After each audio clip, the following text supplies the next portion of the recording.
Welcome to the DIY Entrepreneur Show. Today we're diving into the real estate industry, and I have here today Miss Kim Jackson, who's a real estate maven, I believe. I would like to refer to her as, but she has really just had a background in the real estate industry. She started at the age of 23 years old, being a real estate agent, got into property management for community organizations. She's also did some rehabbing on construction properties, some construction for properties as well. And then just recently, she's become a general contractor, but that's not even it. She's also a developer and investor in the real estate industry. And she's referred to as the propology queen. So help me welcome Miss Kim Jackson from CP2 Real Estate. Thank you so much for your time today, Kim. Thanks for joining us. Excited to be here. Thank you so much, Lahisha. Well, I'm so glad to have you here, Kim. Tell us a little bit about CP2 and what you're doing these days. CP2 is a boutique real estate developer services, technical assistance, and relocation firm. And we are housed basically on the west side of Chicago, but we have two locations. Chicago is our home, and we just love to continue to transform real estate and lives as a result of that. That's good. That's good. Now, when I was talking to you before, you was telling me how you got started in the real estate industry back from your late grandfather. Is it your dad or your grandfather? My grandfather. Your grandfather. Tell us about how that started back at the age. I think you said were you 9 years old? Actually, I was 10, I think. My grandfather actually retired from his business of doing newspaper delivery at the age of 95. That was something that kept him going. And so, as tradition in our family, we all, as kids, had to participate in the paper route. And so I was definitely a candidate for that. Actually, probably stayed the longest in that. But we would go on the paper route, and from time to time he would stop at a house, and I thought he was picking up, the paper route subscription payment, but instead he actually was collecting rent. And so it was very interesting to me. Didn't think much about it for those years until I was about 15 or 16. And he started taking me to houses that he was considering purchasing. Those houses sometimes would be rundown shacks, but he always shared the possibility of what it could look like once it was rehab. Let's just say at 95, there's not much you can do, because he liked to do the work himself. Wow. There's not much you could do at 95 to rehab a property, but he continued to just live that out and take me along with from time to time. What I didn't realize when I was 15 or 16 when he was doing this is that it planted seeds that these sometimes not in great condition homes could actually be rehabbed and be repurposed for families to live in again. So it really kind of planted a seed for me for real estate. And I really have just kind of worked with that from that point until now. That's good stuff to be able to have influence like that, even when you don't even know what's going on in that time, but to be able to reflect and say, that's what was going on, in those days. And on the DIY Entrepreneurs, I really like to talk about the progression in the journey of an entrepreneur. And so with the DIY Entrepreneurs, one of our values is levels to entrepreneurship, right? And Absolutely. Yeah. And so thinking about your progression from real estate agent and then property management, getting into rehab and being a general contractor, now a developer and investor. And so that sounds like a lot, but your hands has been in every facet of the real estate industry. And so which one of those were the best for you? What did you really like doing? So when I was 23 and decided to, I thought actually I would have pursued a real estate license before 23 because that's always kind of been my passion is real estate and trying to figure out what facets of it. But I decided to wait because I thought I was too young. But at 23, I did deep dive in and realized once I did pursue my real estate sales agent license in Missouri, by the way, that there was more to this. So I was like, I want to explore as much of this industry as possible. So I did dive in to the mortgage industry and decided that was not for me. And I also decided to, when I placed my license, I placed it with a firm, a small family-owned firm that had appraisals, property management, and sales. And so I was able to kind of see how those things transpired.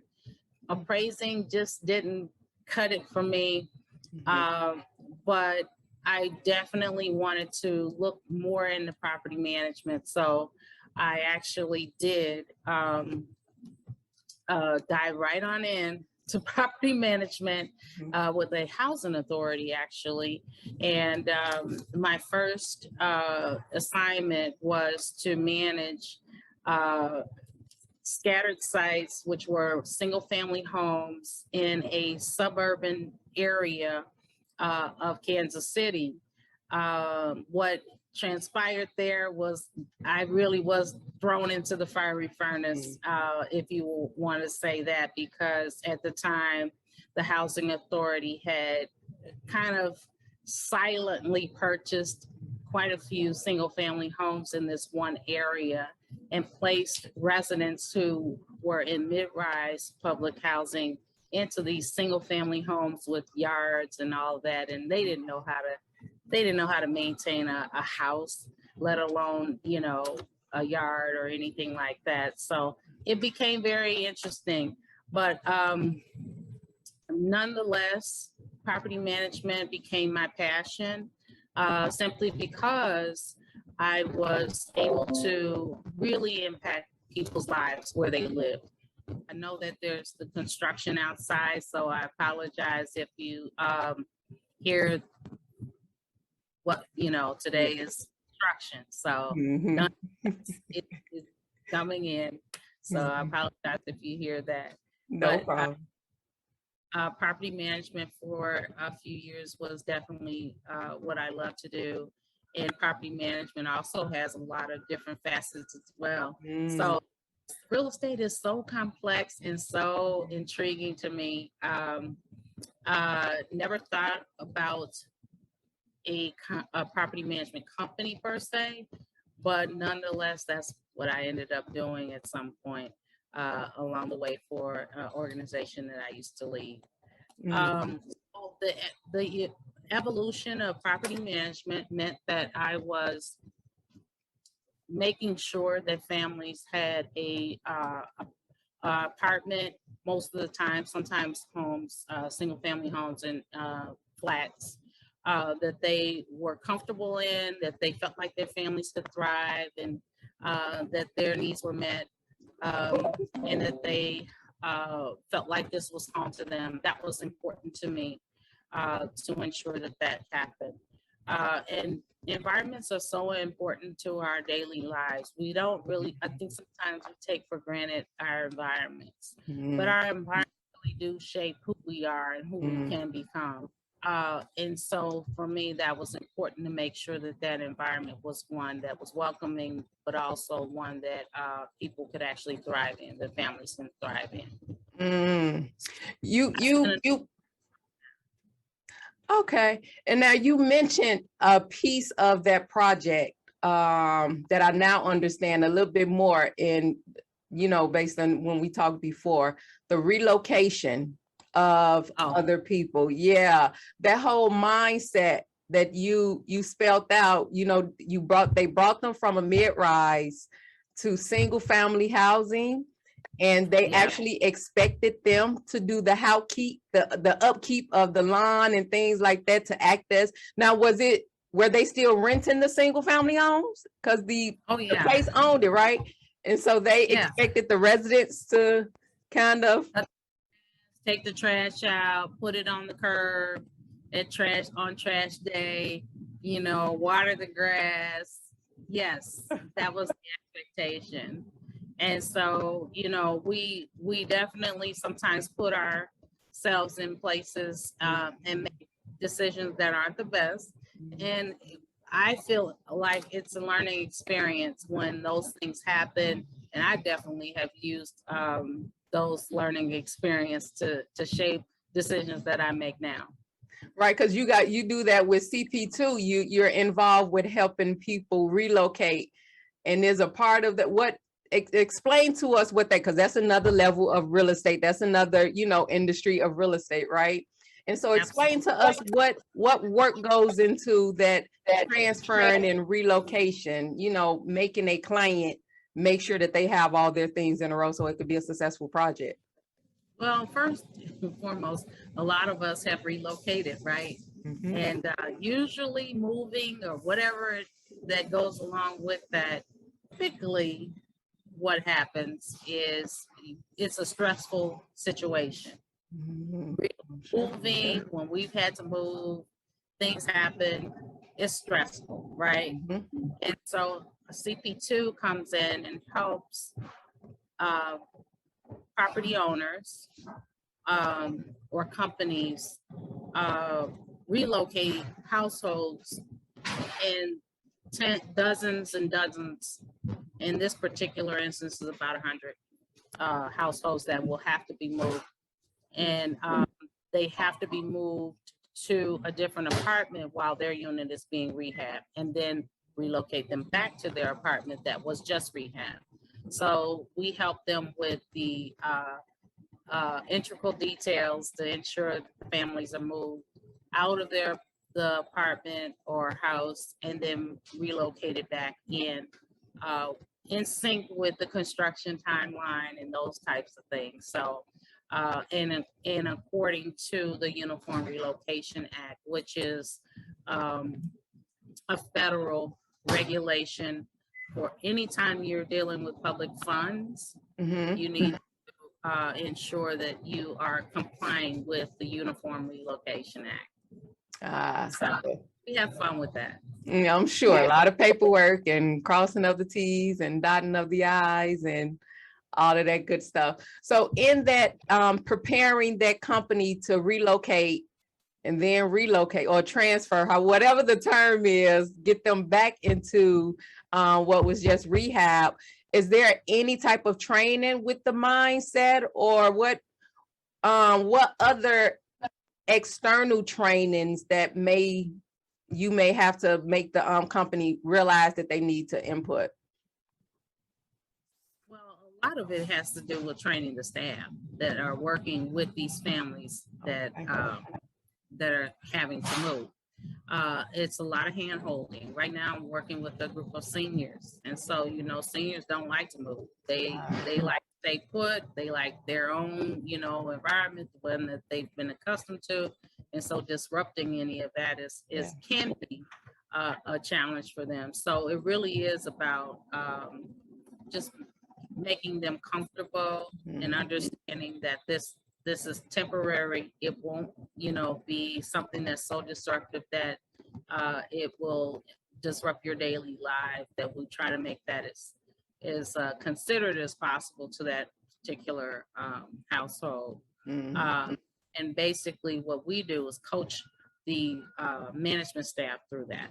So we don't actually move anybody or handle those types of things, but we definitely help train the staff so they understand how to do it effectively and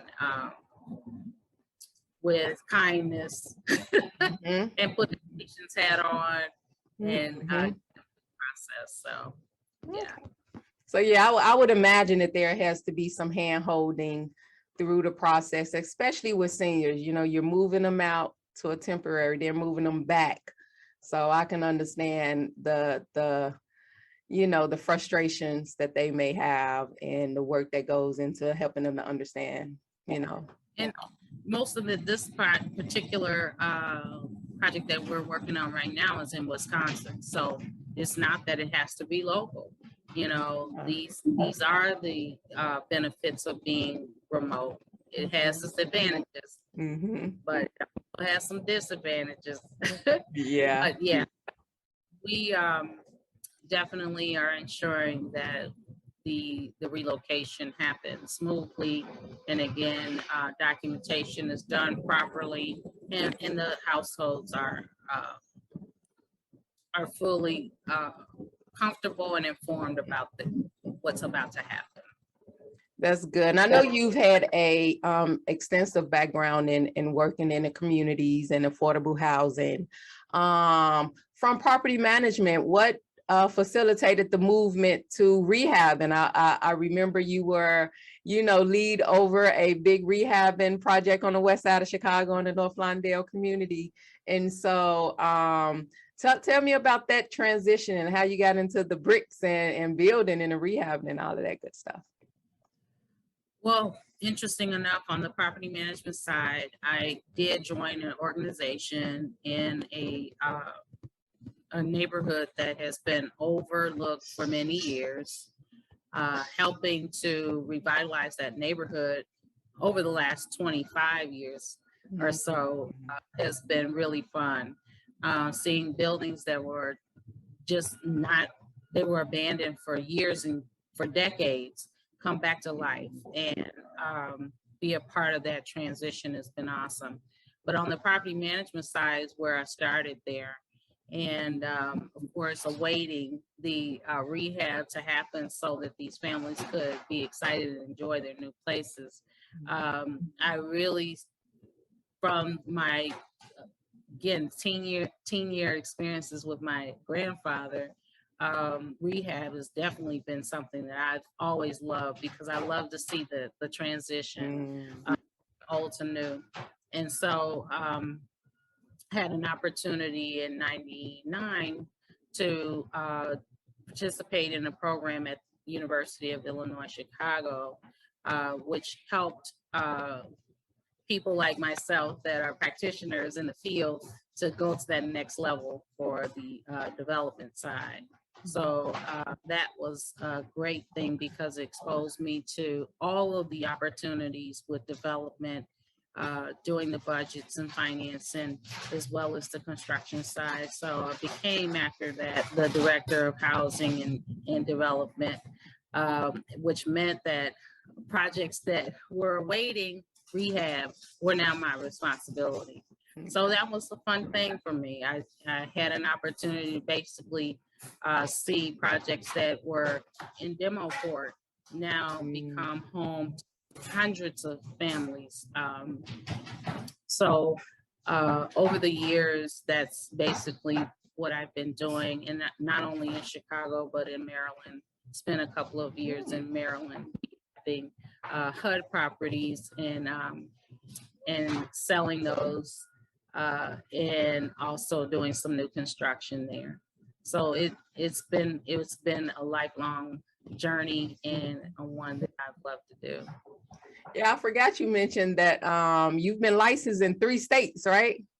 States. 3 states licensed as a real estate agent. So that's, I mean, you're committed to this industry and really just moving around and getting it. But it seems like you found your footing at the development and investor, huh? That's where, you know, that good stuff is. Before we get there, so after rehabbing, you said you participated in a program at the UIC for development. Being a general contractor, like I'm sure that's where I would think, in my mind, a natural progression from rehabbing. But what's the difference, or help someone who is probably understanding different areas of real estate? What's that? Is there a more training that needs to happen to get from that rehab to jump to general contractor? Because I know that's a big hat to wear. General contracting is actually a progression. I actually didn't want to become a general contractor initially, no. But what I continue to see in this industry is there's a void. There's a void with doing development and not having that next level piece where someone has the same values that you do around constructing a project. So in those instances, instead of just waiting until I could identify or stand in line for the contractors that I'm used to working with, I decided why not just create my own, so that those opportunities and options I have in my tool belt, so to speak, to move forward projects in this day and time. So over COVID, Gotcha. that was something that was very important as I analyzed the business and what needed to help CP2 go to the next level. And that was one thing that I knew that needed to happen, is to become a general contractor, which means that I can hire my own subs, the subs that I know will do the work, and ensure that that project gets done on time, in budget, and in code. Gotcha. Okay. So that's that overall management part, and the freedom to choose and be the lead over your projects and things like that. Is that what that that general contracting? Yeah. Okay. It definitely gets you, gives you options, and it gives you an opportunity to fill a void when needed. Well, for me, that's what CP2 is for. Is CP2 is doing, is filling a void. I'm not out seeking to build projects from beginning to end for a property owner. That's not what I'm doing. But I am making sure that our general contracting services will be an option for our clients as we move forward when it's needed. And just as sure as I started, I received my general contractor license, one of my clients definitely needed it. So we are right now in the process of a rehab of it's actually 2 floors of a 4-unit building where they're doing a commercial suites that hopefully will open at the end of the year. Wow. Okay. So soon when you got it, someone needed it. Ain't that how God works? Absolutely. Get what you need and I'm gonna supply. Look, I got you. Get what you need. Ram in the bush. Ram in the bush. That part. That's good. Okay. And so now you're developer and investor. And that's what the CP2, what your business, I know you you gave us a brief overview of what it does with the technical assistance and things for the community. But give us a little bit more about the services that you guys offer, and maybe like, there's a lot like with people who are just starting entrepreneurship and gaining LLCs and gaining their businesses. Again, I like to bring information to help people understand that there's levels to it. There's some things you have to obtain before you go to the next level, but help us to understand as new entrepreneurs, that whole entry into owning through our business. Is that something that CP2 helps with or give information to entrepreneurs with? But share a little bit more about the services that CP2 has. Okay, so first I just want to tap into what you were saying about the business itself. As an entrepreneur, there are things that we listen to YouTube, and YouTube is awesome. Don't get me wrong. Amen. A lot of great information out there, but there's also not enough information about when you start a business, how you start a business, why you start a business, and what type of business it should be. And so, I caution those that really want to dive in to make sure that they understand why they're doing it, and then also clarify what type of business that they are into. So basically, it is, making sure that you don't make the same mistakes I did. Mhm. Okay. So what I did initially, and we talked a little bit about this, is CP2 Real Estate Solutions is actually the expansion of the original business that was started. I started as a sole proprietor. Mhm.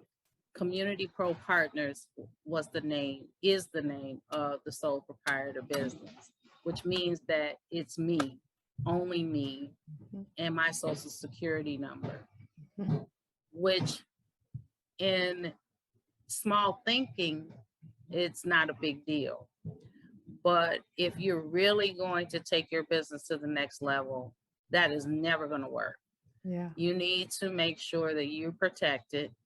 And so that meant that I had to go back to the drawing board and create an LLC. Mhm. So the LLC, though, as I was explaining earlier, you also need to dive into what type of LLC you're going to form. Is it going to be a single member? Is it going to have multi? Is it going to be a series LLC? So Yeah. there are lots of details that you need to decide as an entrepreneur when you're first starting out, how you want to form your business. And you need to give a lot of thought to that. I see so many people posting, I went and got my LLC, I have my EIN, now what? And I'm like, okay, well, did you really form it the way it's supposed to be formed? Number Mhm. one. Yeah. Number two, do you have insurance? Mhm. The big. It's like protection. You have to protect yourself. So your LLC, the way you form it, that's a part of protection, because you could be exposing yourself when you shouldn't be. You think you're okay, but you're not. Mhm. So those types of things to me are so important as you're starting out as a entrepreneur, to form your business properly. Yeah. But CP2 is as I mentioned before, we do developer services, technical assistance, and relocation. The three things that we do really about with developers or people who have property that they want to see built out, or house or buildings, multifamily. I don't usually do single family at all. But multifamily that they want to see rehab, those types of things, CP2 would be engaged to help walk the building owner or the property owner through that process. That's what we do.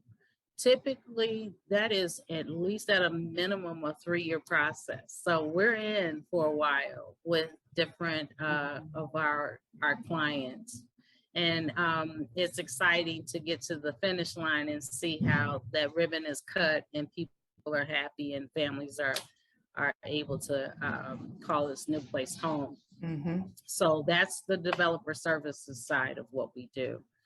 The technical assistance is where we actually help different government bodies or owners of some sort of government regulated property get through their compliance processes. They may have to have income verifications that are right, or those types of things that different government bodies ensure, and regulations are in place to ensure that those things are accurate. So we make sure and help make that a reality. So that's another facet of what we do. Boring, but it's definitely something that is a niche for us. Mhm. And then relocation again is where we help different property owners who are in the process of rehabbing large units of properties, relocate the families or households from one location to another and then return back. So that's what we spend our day doing Mhm. as CP2. But CP2 also is a developer, and we are building a portfolio of our own.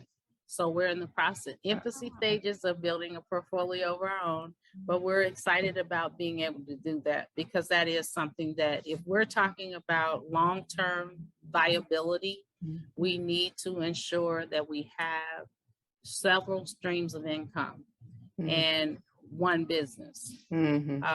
So that is definitely how we see that moving forward. Ah, good stuff. Okay, totally understand all of those pieces and what CP2 does. And so, like a business owner, when I purchased my first commercial property, multi-unit and commercial storefront, you know, I could come holler at you about building that place out. I got you. That's what's up. And you said you guys are located on the west side of Chicago and in the South Loop? Yeah, so actually, I originally started in the South Loop, which is right at the Roosevelt Collection. I don't know if anybody knows where that is, but it is, it really worked for us for a number of years to be there. And then COVID hit. And so I really wanted to make sure that we had a presence on the west side of Chicago. Chicago has a lot of businesses primarily in the Loop, and there are some on the south side, but not very much going on, especially with real estate emphasis on the west side of Chicago. So I really thought it was important to have a presence on the west side of Chicago. So we actually expanded into a 1,200 square foot office space, which gives us the opportunity to do more things there and host more clients and classes and training. And so it definitely is has been a great decision to relocate to the west side. However, we're looking to do even more in the coming couple of years. Good stuff.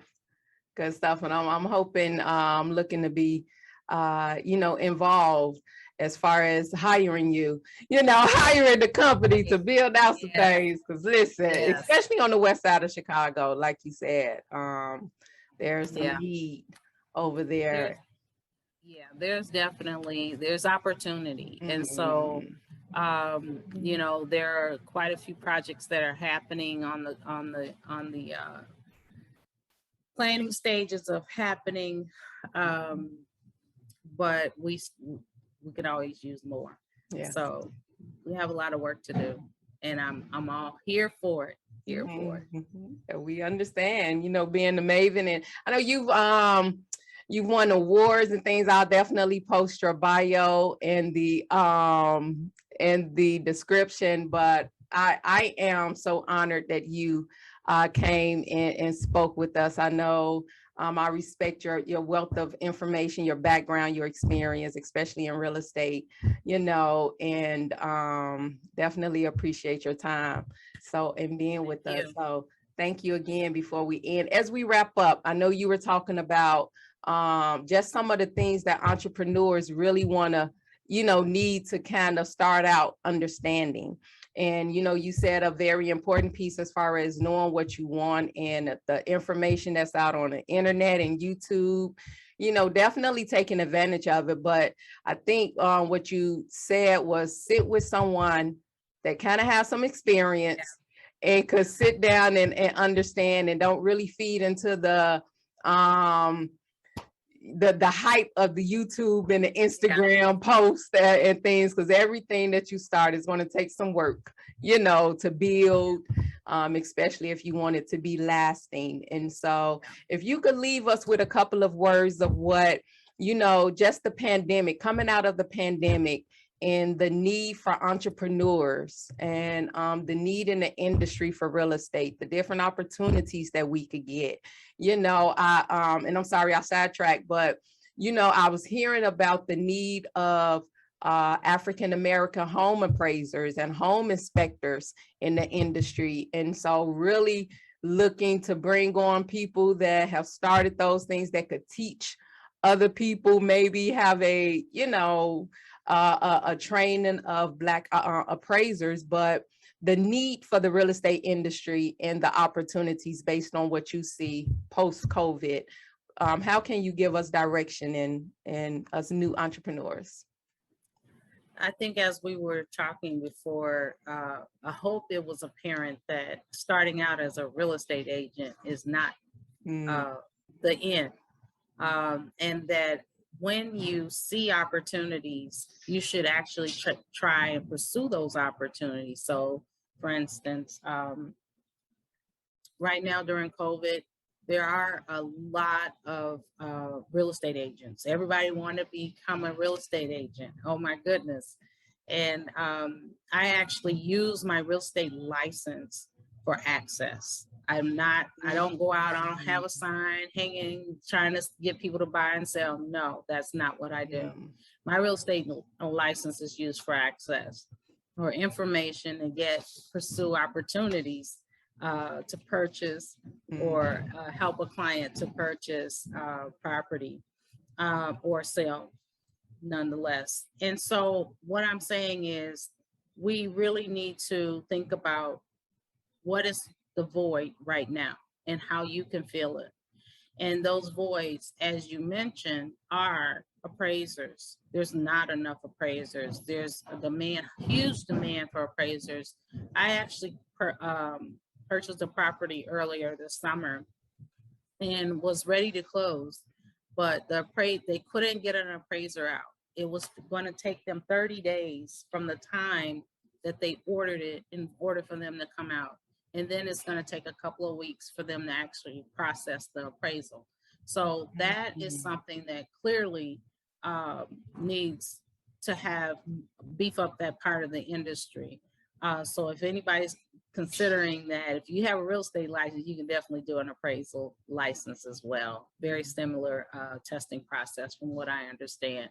But we also need to have people out here that understand how to do the math, the financing of these different projects. And don't be afraid of that. I think that I don't see that in our industry at all. There's a handful of people that make all of those types of backroom decisions, and we need to get in there and really start doing some of that for ourselves. And as we do those, we get good at those, we can actually do that as a business for someone else. So that would definitely be one of my suggestions. But I would say look around your environment, see where the voids are, and if it's something that you can fill, because there are many right now. Everybody is really trying to figure out their next steps after COVID. And most people are not going back to the workplace as business as usual. They're not. And so there are opportunities out here to make money. There's a lot of support out here for those that are entrepreneurs just starting out. And I would just say write your plan down, make sure you're at least trying to do your due diligence with the plan, and you will find your path and find your way. Yeah. I appreciate that. I think you alluded to just being around, because you can't really do that in a silo. You can't really do that alone. You can't really do that just being on YouTube. You have to get out and get some experiences, get around some different environments, see how it's working, see if you got the skin or the values or whatever you need for that, and make that decision from there. Well, thank you so much again for all the information, for sharing your your journey through and in this real estate industry. And thank you guys so much for joining us and watching to the end. Again, Kim Jackson on the west side of Chicago with CP2. The website is going to be below. Her Instagram and Facebook as well will be attached. And make sure you follow us. And please don't forget to like, share, and subscribe to the channel. It will really help us as we continue to grow. Thanks again for watching.